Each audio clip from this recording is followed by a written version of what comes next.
Voici maintenant les blessures de l'enfance. Nous n'en avons pas forcément tous eu des aussi traumatiques que d'autres, mais les premières situations difficiles dans la vie ont pu nous atteindre chacun à notre manière, et cela a donné aussi sa forme, quelque peu, à notre personnalité d'adulte.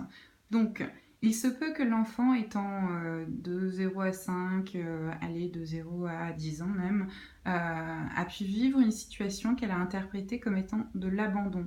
Ça peut être un divorce, le départ d'un parent, ça peut être le décès de quelqu'un de proche. Alors l'enfant va développer une dépendance affective dans son âge adulte auprès de personnes qui lui sont chères, et donc avoir le sentiment que sans eux, il ou elle ne pourra pas vivre. Ensuite, on va avoir le sentiment de rejet. Donc, par exemple, on a pu nous dire qu'on était moche, gros, con, quoi que ce soit. Et du coup, pour ne pas se faire rejeter, une stratégie de survie a pu être de la fuite. Donc, d'éviter de s'attacher aux autres, justement à l'inverse de l'abandon. Dès que les situations créent de l'engagement envers l'autre, on va fuir.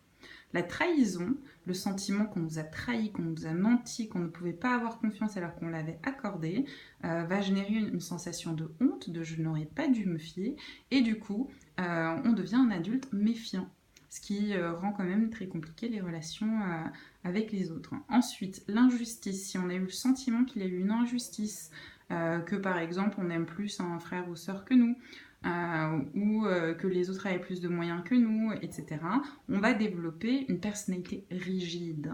Parce que la vie étant injuste, on ne sait pas trop à quoi se fier et on ne peut compter que sur soi. Et donc on va peut-être même s'isoler. Ensuite, on a l'humiliation. L'humiliation peut être à toute échelle, de psychologique à physique. Et du coup, comme il est très difficile de voir quelqu'un réduire notre dignité, on va finir par devoir essayer de l'accepter et donc de se synchroniser à la situation. Et donc, on va développer une forme de masochisme qui aussi peut être à petit degré ou à grande dose, où du coup, on va se forcer à apprendre à apprécier la souffrance qui nous a été imposée. Et donc, ça peut donner des adultes qui vont rechercher des personnes qui vont leur manquer de respect parce que si on m'aime, c'est que cette personne ne vaut peut-être pas tant que ça. Donc, comme on a accepté qu'on avait moins de valeur que les autres, ceux qui vont nous accorder de la valeur, eh bien, on va douter de leur valeur. Donc, tout ça signifie que il va falloir nettoyer nos blessures de l'enfance pour répondre à nos propres besoins, afin de ne pas bloquer le potentiel de nos relations à l'autre et dans la vie, et de pouvoir réaliser notre potentiel.